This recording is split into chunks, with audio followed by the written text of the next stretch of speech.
Welcome to the Artistic Foodies, the show that explores life through the lens of art and food. I'm Abbas Muhammad. And I'm Irfan Raidan. And in this episode, we're talking about halal food and what that means to the Muslim community. With both Shia and Sunni religious scholars as our guests, we break down the different terms and labels associated with halal, discuss the details of hand versus machine slaughtered for chicken, explore some differences between various schools of thought on the topic, and dig deeper on the philosophy of why we eat halal food. But wait, there's more. Stay tuned for part 2 of this episode coming soon, which will explore topics of kosher meats, seafood, halal etiquette, and answers to some frequently asked questions.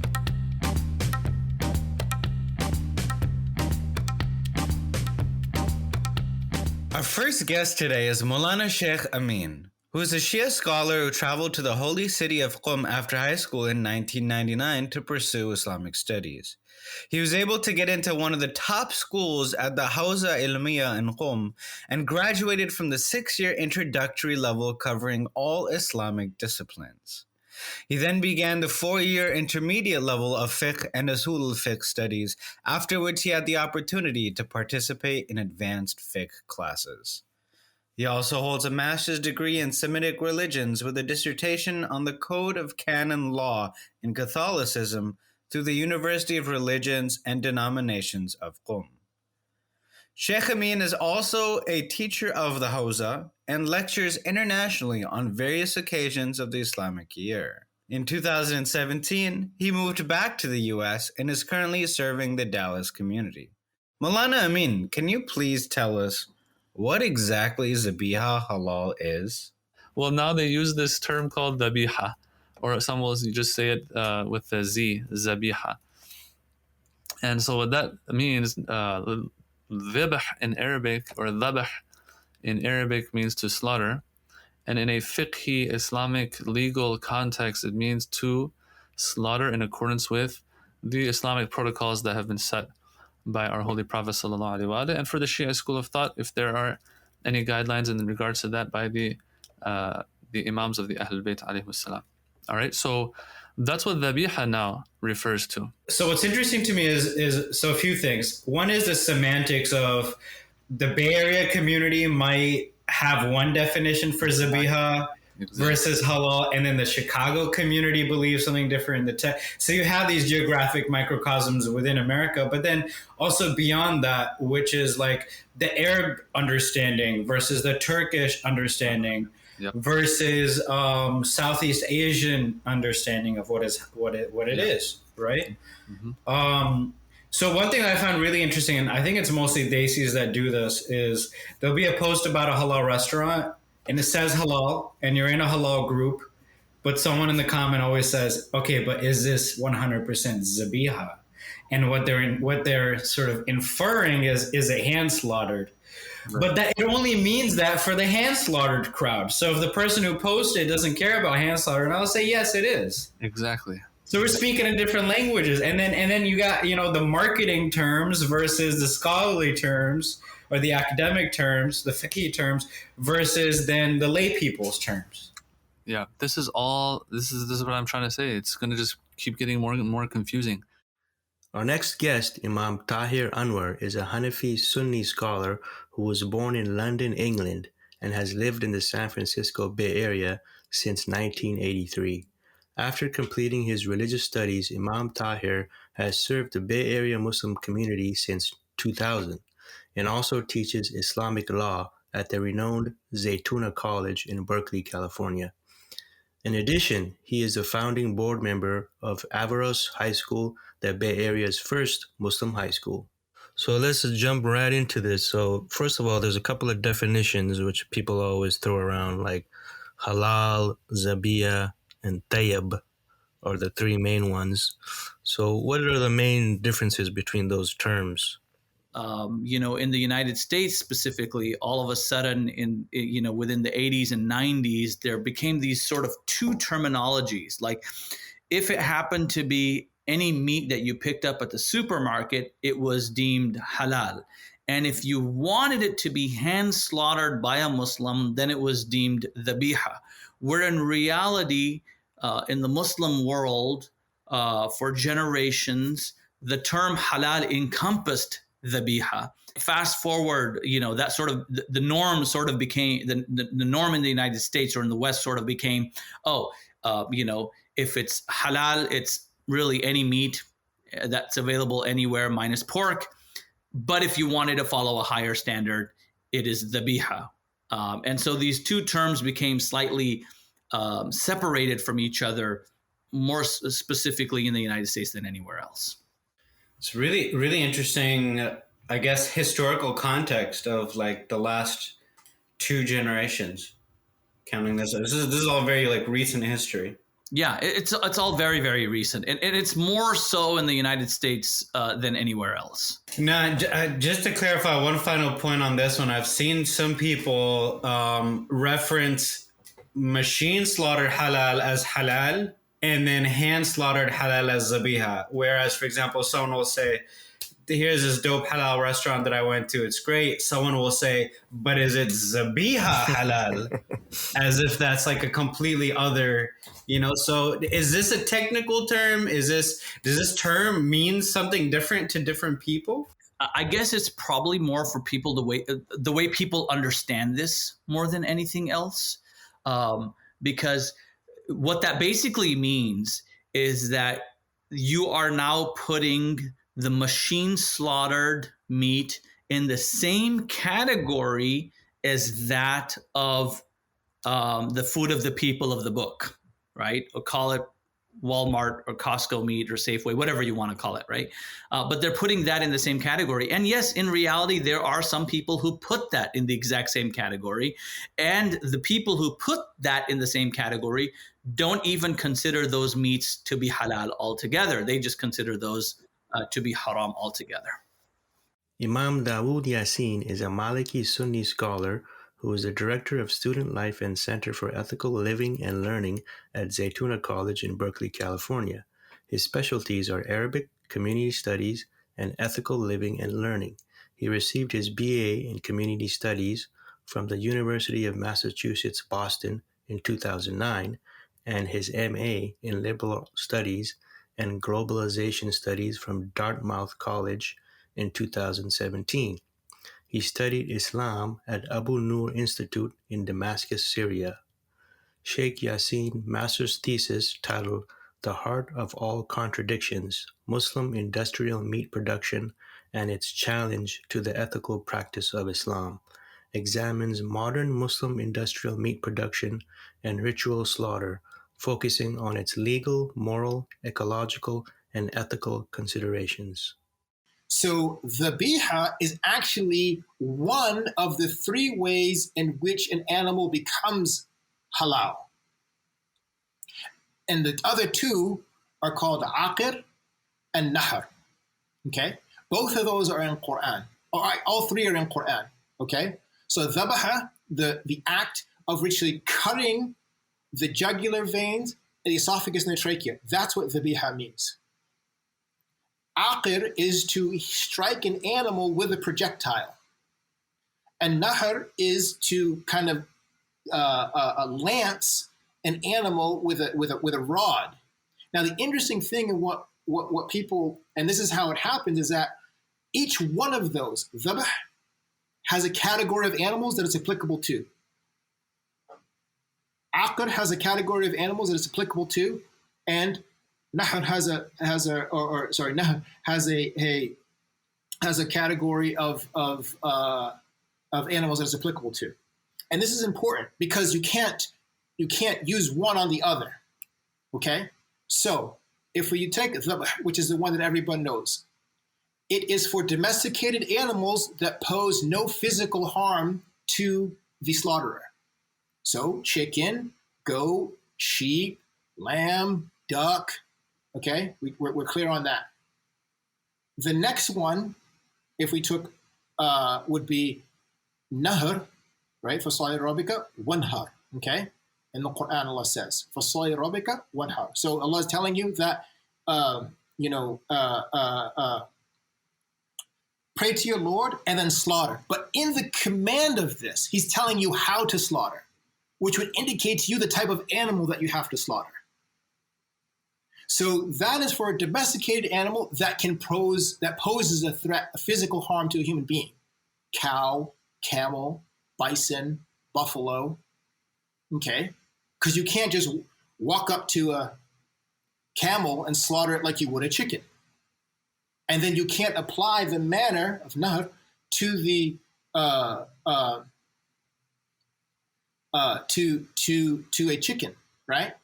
The manner in which you would slaughter a camel or a cow or something like this, you cannot apply to a chicken. And the last group is for non-domesticated wild animals that you just can't walk up to and slaughter, be they, posing a harm to you or not. And that's where hunting and others, you can strike it with a projectile.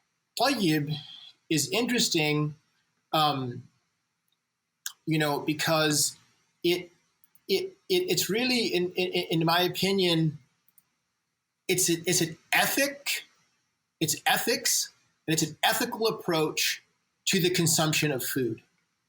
Now, what I think happens is that when I went back to write about this subject, is I thought it was going to be all within the literature of our text and we'd find it, but it wasn't.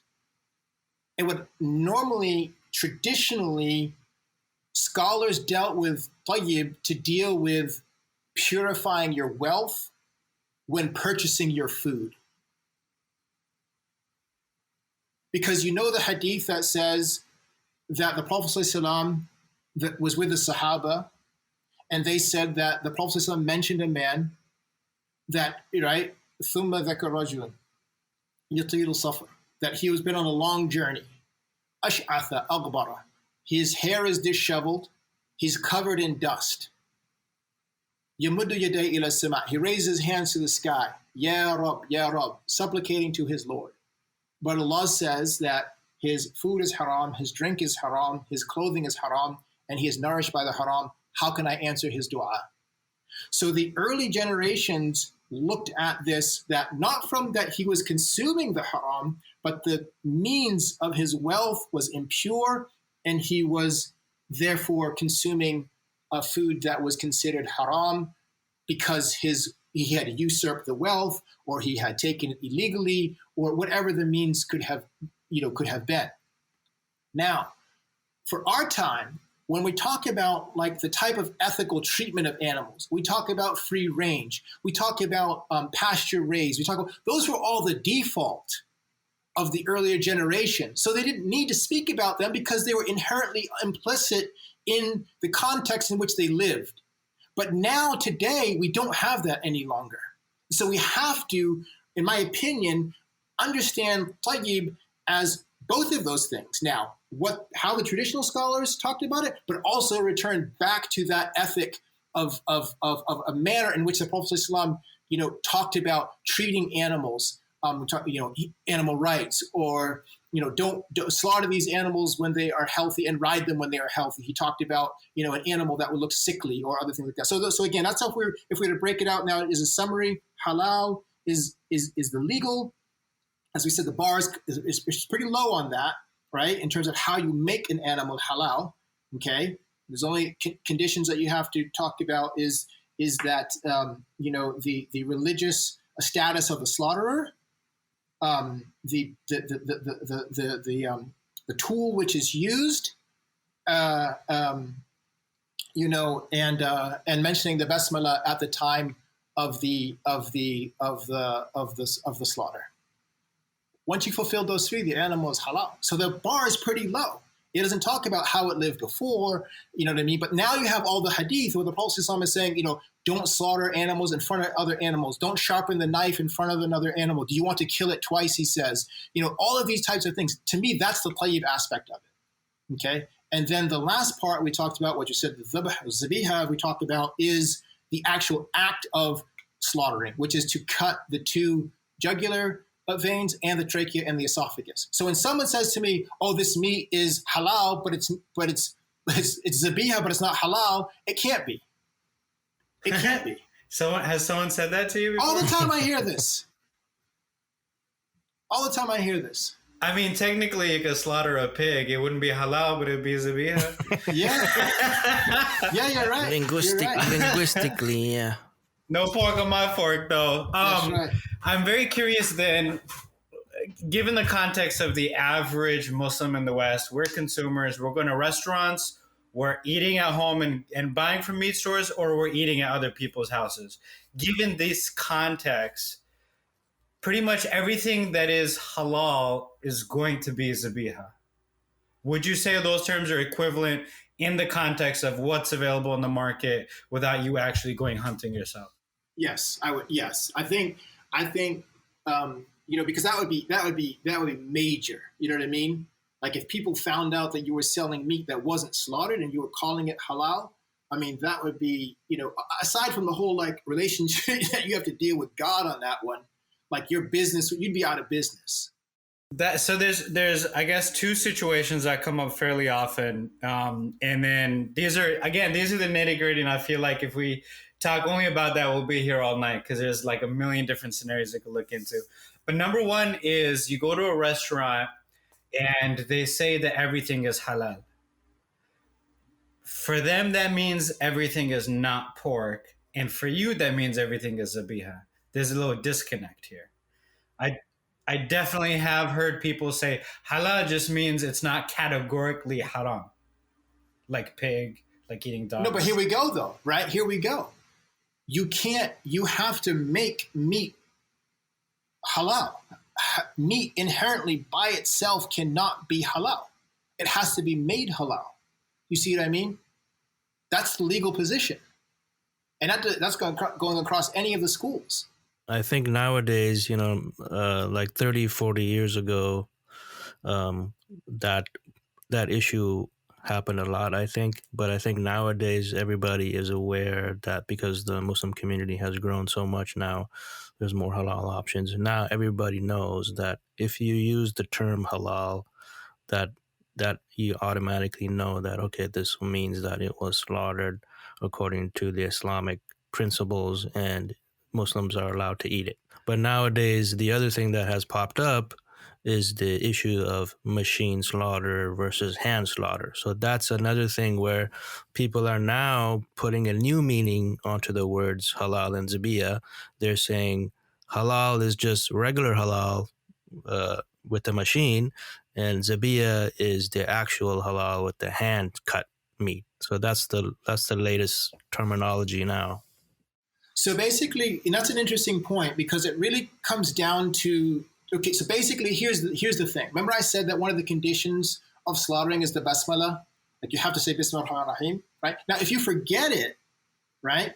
If there's an unintentional forgetting of it, then it's like, it's okay. But if you intentionally leave it out, then that meat is not permissible, okay? Now, the argument that's happening with machine slaughter is this.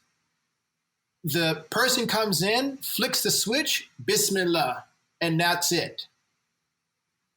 Okay? And that suffice now for all of the animals on that line that will be slaughtered. Or now we're moving into like industrial meat production, right? So it's a whole nother like economics and other things such as this is how we scale up. The second point is then, okay, there's an audio machine that's just saying Bismillah ar-Rahman ar-Rahim, Bismillah ar-Rahman ar-Rahim. And as the animals move through the line, the Bismillah is being said. But what if the timing is off now? Right? I get an animal, Bismillah ar-Rahman ar-Rahim, then it's cut. The third one is that you cannot guarantee that decapitation doesn't occur in the in the machine slaughter on each bird, because that falls into a category which is called meita, carrion, which makes that meat haram. You can't eat it. Okay, so those are the areas in which people are arguing on the side that machine slaughter it doesn't fulfill the requirement of halal, right? But then you have others that say no, khalas, we just flick the switch and say Bismillah, and we're good. And so that's the area that the argumentation is coming in now. And there are people that are arguing that it's permissible, and so it moves forward with that, and so yeah, it's a challenge for folks, it's a challenge for folks. The process of the animal, going through that process and then cutting it open and then, cutting it into pieces. In a Muslim slaughterhouse, this process can take anywhere between 20 and 25 minutes. In a non-Muslim slaughterhouse, they try to do this within 7 minutes. So the faster you move an animal through the line, the more money it is, the more animals, and I'm talking about cows, but the fat beef, the faster you move, the less the cost, et cetera, et cetera. So that's become an issue altogether. So I can tell you with, a decent amount of conviction that, that there is no God in that equation, as you mentioned. You have to understand that there was no machine slaughter up until recently. Mm-hmm. There were no machines. There were no machines. So all of a sudden now you have machine slaughter. And so hence the difference between, and machine slaughter for the most part has to do with chicken. For the most part, they're on a line, they move, it's quicker, it's easier, it's more efficient. And so, by the way, even hand slaughtered chicken go through a machine, for people that don't know. The only difference between hand slaughter versus non-hand slaughter is that in the hand slaughter process, there's actually a human being standing there, saying Bismillah and, slaughtering each or cutting each chicken or killing each chicken. And in the complete machine slaughter process, when the person turns the machine on, the person will say Bismillah, and then it's just a knife, an automatic knife that's killing the chicken. So yes, is there a difference of opinion within the various different? It's not a difference of opinion within the schools of thought per se. It's a difference of opinion within the scholars, and they could fall within any different school of thought in regards to machine slaughter, chicken being halal or not. So even within the same, because it's a modern phenomenon. So even within the same school of thought, for example, you will have a difference of opinion whether machine slaughter is permissible or not. While I do believe that hand slaughtered chicken specifically is the way to go, to call machine slaughtered chicken absolute haram is, I think, slightly problematic. So I'm sure you probably run across this as well, where some people say, oh, this is Zabiyah halal. That means it's been hand slaughtered. And then they kind of imply that, machine slaughtered is not acceptable. Do you have any opinion on that? If they're saying that if the biha is going to refer to hand slaughtered and halal is going to refer to machine slaughtered as well, then that might imply that there's a problem with non-hand slaughtered meat.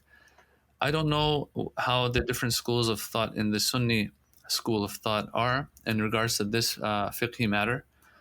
But from the Shia perspective, we have our maraja', the grand scholars that we follow. And so there might be some opinions here, some different opinions here, but all in all, I can say this, that the majority, I would say nowadays, they don't have an issue with machine slaughtered. And so I do remember, after COVID happened, of course, chicken prices and all that went up. And so there was this whole thing happening here in Texas in one of the restaurants where it just wasn't worth it for them anymore to bring in hand slaughtered meat. And so they were bringing in machine slaughtered meat. And so, or at least chicken, if I'm not mistaken.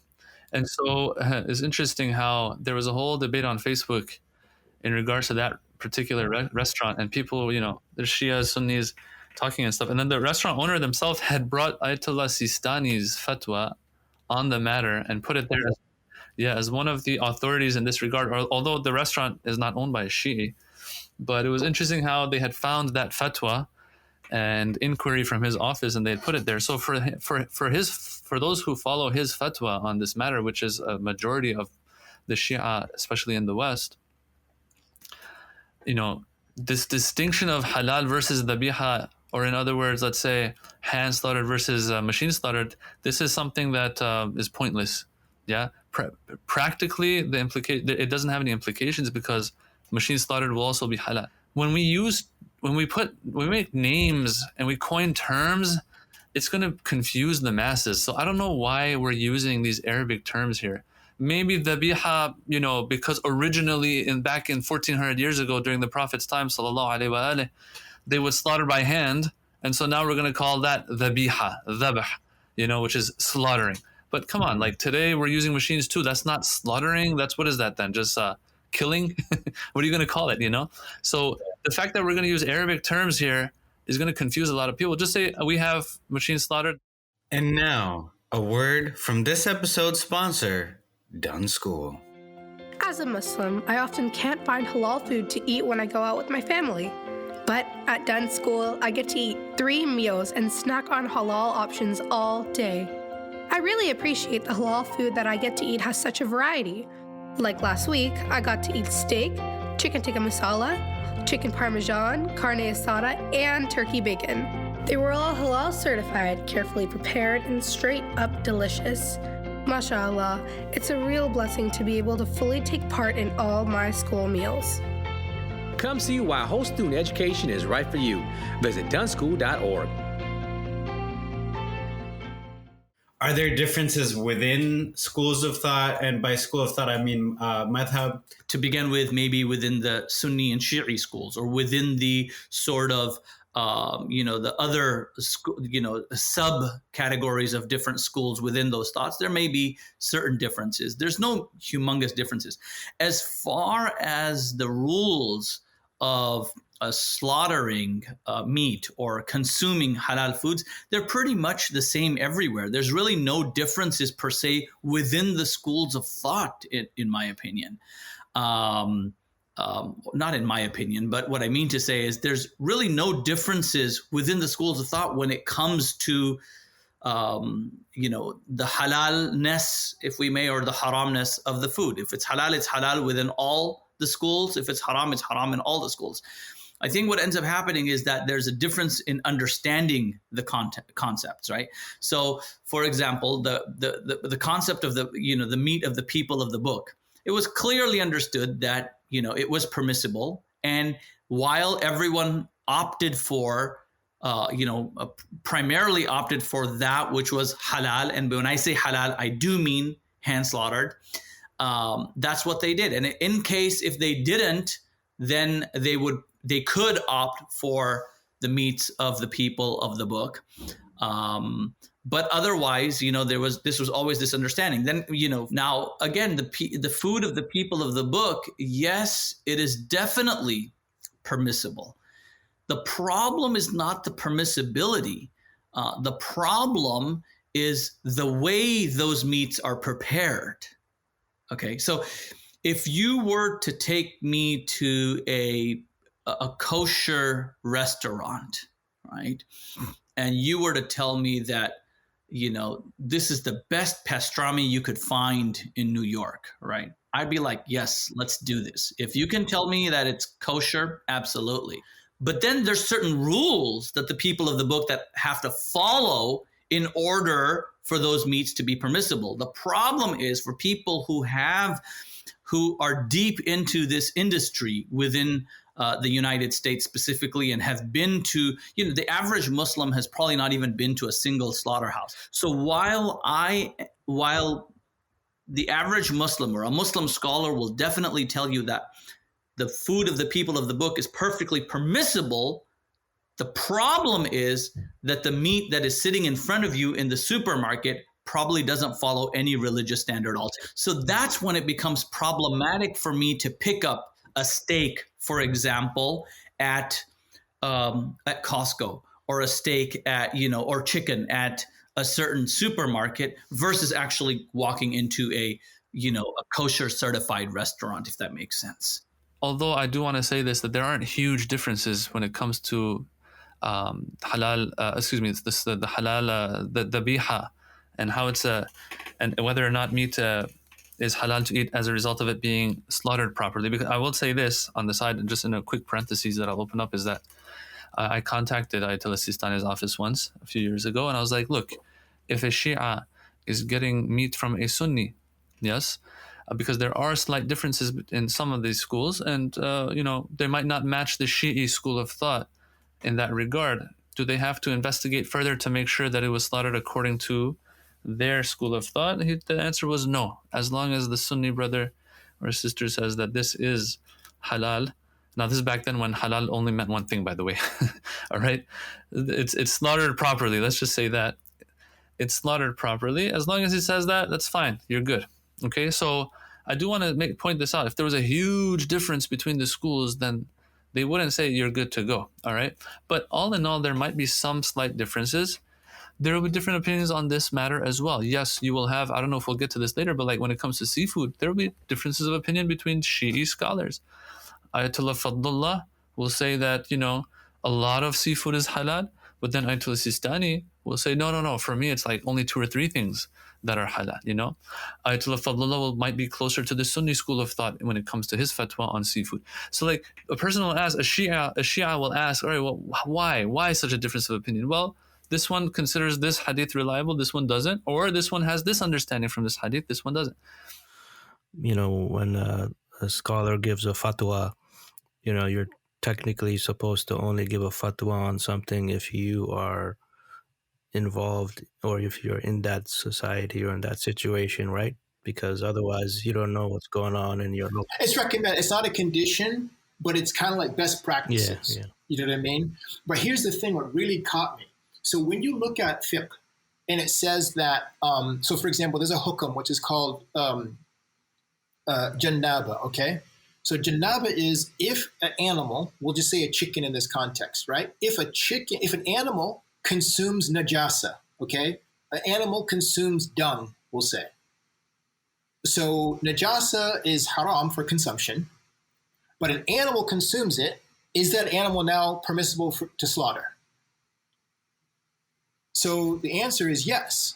If 3 conditions don't change, and it is the same 3 conditions for water with regard to wudu, which is lawn, rih, wa ta'am. So color,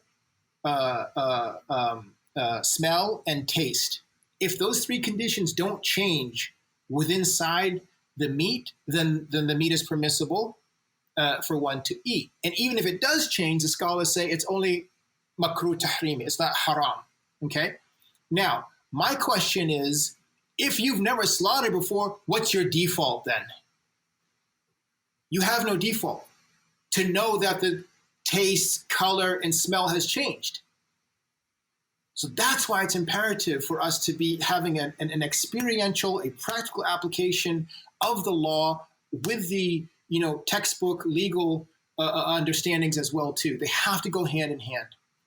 So basically what I want to say is that, when there is a difference of opinion and there's a valid ijtihad that has occurred and you come at 2 different places, what that means, what I studied, and again, if someone has a different opinion, then please, they should share that. But what that means is that one cannot bring condemnation on the other group because there is a valid position that has been taken, irrespective of you disagreeing with it, right? So for me to say that it's haram, right, and you shouldn't eat it, that's a tough place to argue. Although I, oppose that position. Now, application for oneself, that's something totally different, right? And I think that's a place right now where people should be, moving towards. I do think that we lack education in these areas because they have been seen as periphery, like those aren't really big issues for us right now. Well, no, they are big issues, and I'll tell you why. The hadith that I mentioned to you of that context of which Allah says, how can I answer your dua? That's pretty big, man. That's not a peripheral issue.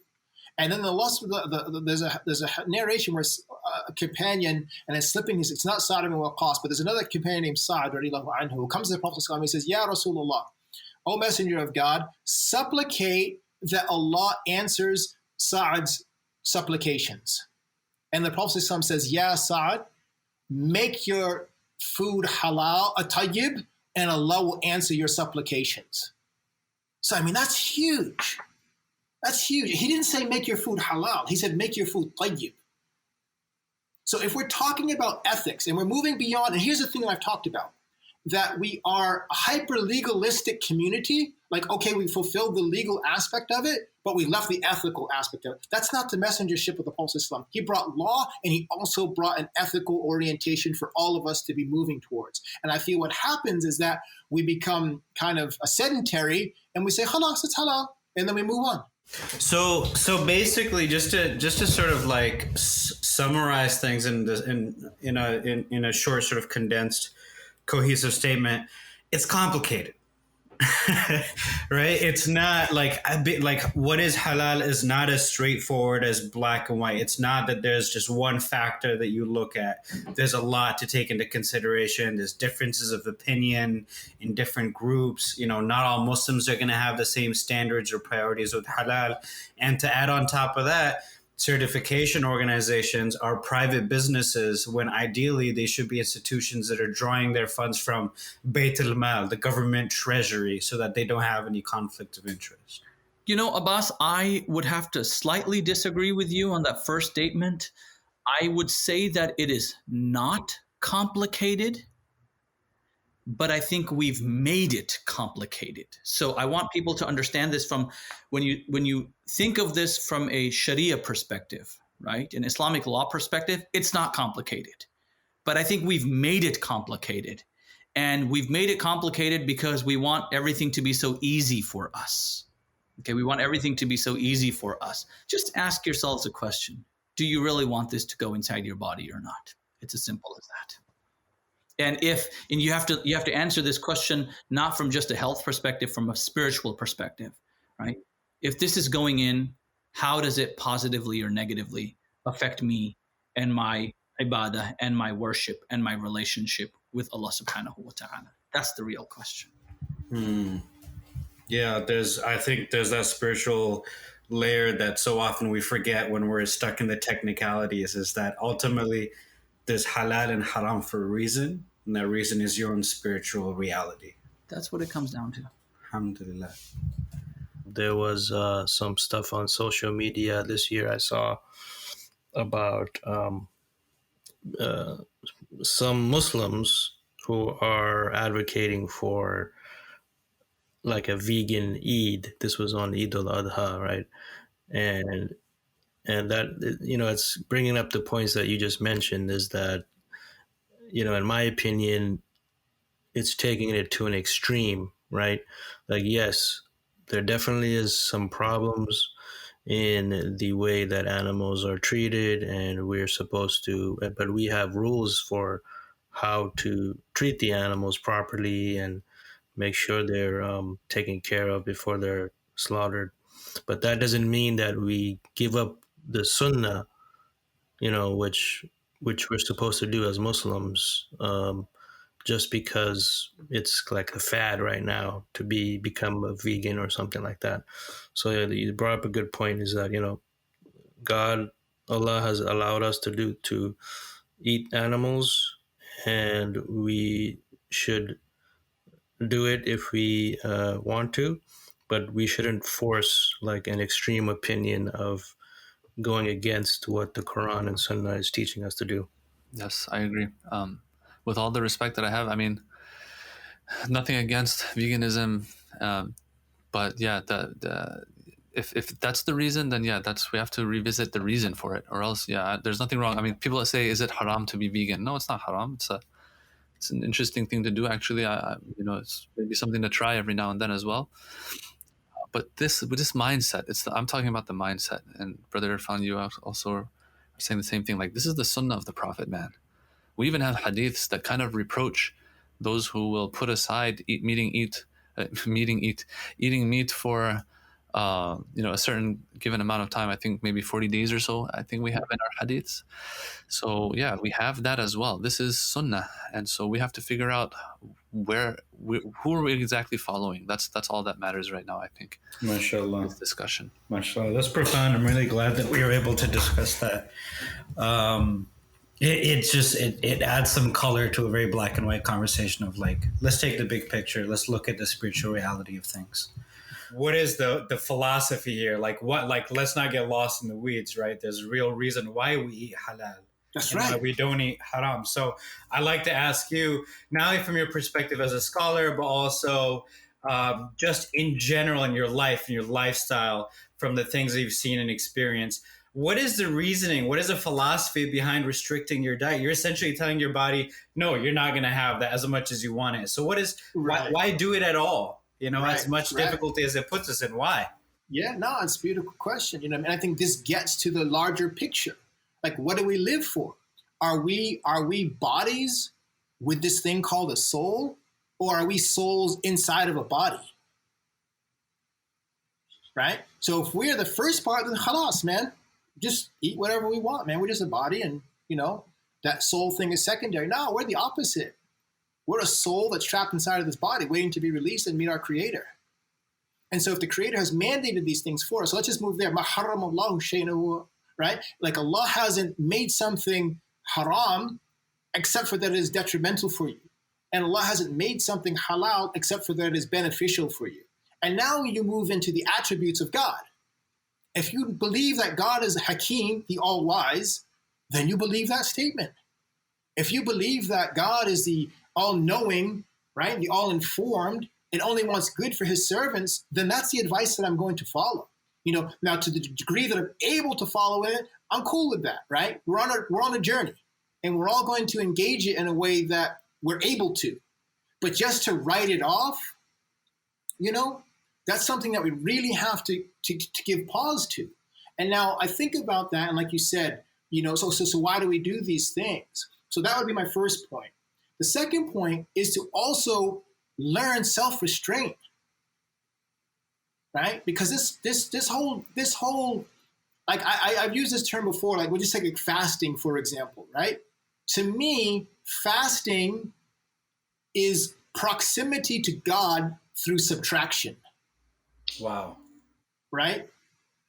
Compared to proximity to God through addition, like I'm adding prayers into my life, right? I'm adding, zakat could be another one of proximity to God through subtraction, right? My wealth is being subtracted. Food and desires are being subtracted from my life, and that brings me nearer to God. And now if you go and you look at Imam Ghazali's text on disciplining the soul, breaking the two desires, right? The lust, the sexual, the carnal desires of the stomach and of the genitalia, like this is what he's talking about. And he says, and then the Prophet says, control two things for me, that which is between your lips and that which is between your thighs, and I will guarantee for you paradise. So these are the things that we talk about. Now, the tongue was about kind of what we say, but also it can be taken and interpreted as what we're going to be eating as well, too. If we really wanted to think about it in that way, looking for higher levels of understanding of than just kind of what's on the surface, right? Because the Prophet has said that, or the scholars have said that, when you look at the ocean, right, that the real jewels are at the bottom. So we want to get, dig down deep and extract those jewels, man. And this is also coming from someone, I just want to be very, transparent and clear. This is coming from someone who drank alcohol and did other things for 26 years of their life before becoming Muslim. And I can tell you between night and day the difference between these, man. Okay, well, let's just say your body is a gift from Allah. Let's just take that. So how do you treat a gift, man? And how do you treat a gift as special as a human body and honor that before God? Like that's the level that I take this to. That's very, very moving now. I think I'm going to have to start exercising now after listening to your talk. I'm with you. I got you. I'm motivated, man. I'm motivated. Let's go. I'm going to start hitting the gym again. And that's the thing. Like whatever you can do. And that's why and I've really come to this point. Sheikh Hamza nailed it in my mind. He said, I was thinking about this on an airplane. He said, when the oxygen mask drops down and they're like, place the oxygen mask on yourself first and then on your child afterwards. He's like, I never understood that until I connected it with the verse, قُوا أَنفُسِكُمْ وَأَهْلِيكُمْ نَارًا. Save yourselves and your family from the fire. So there's a hierarchy there, because if I can't save myself, I can't save my child in that situation on the plane. So here's the thing. I can't try and stop the whole city of Berkeley or Alameda County, but you know what I can do? I can deal with my household, man. So that my children have the principles of no wasting food. My children have the principles, because that's another big thing we don't talk about, man, is how much food waste that we put inside of the ground that is causing this methane gas and heating up the world. So as Muslims, again, then, right? Allah does not love those who waste. Quran. So let's start with those types of principles right now within our homes, man. Ain't a luqma, not a morsel of food is going into the garbage, man.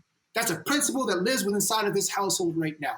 Then we reduce, the other types of things. And so you see what I mean? We build in our house. So when folks come to your house, like, man, that's how you get down. Yeah, that's how we get down. Wow, we need to make some changes in our lives. Okay, let us help you. We are very grateful for the time that the scholars have shared with us in order to increase in our understanding of halal and our understanding of each other. Overall, the main takeaway that I got from these interviews is that different scholars have different interpretations and understandings of the requirements of halal, and that there's a level of tolerance needed from us, and that requires a deeper understanding. My main hope is that from these interviews we conducted, that members of the halal community will appreciate there are differences in understanding, and to not hold each other accountable to their own personal understanding. Overall, I hope we become more sensitive to these differences so that we can better find food that suits our understanding of halal without ever causing offense to others. Stay tuned for our next episode where we go into some frequently asked questions, including those related to alcohol, kosher, seafood, and the etiquette around eating halal. Thanks so much for tuning in to the Artistic Foodies. Before we go, show some love for your favorite podcast by leaving us a review on Google Podcasts. Be sure to find us on Facebook and Instagram to stay tuned for more episodes as well as bonus content. You can have access to all of our episodes at our website, theartisticfoodies.com. This podcast has been brought to you by Halal Fest Incorporated and Gathering All Muslim Artists.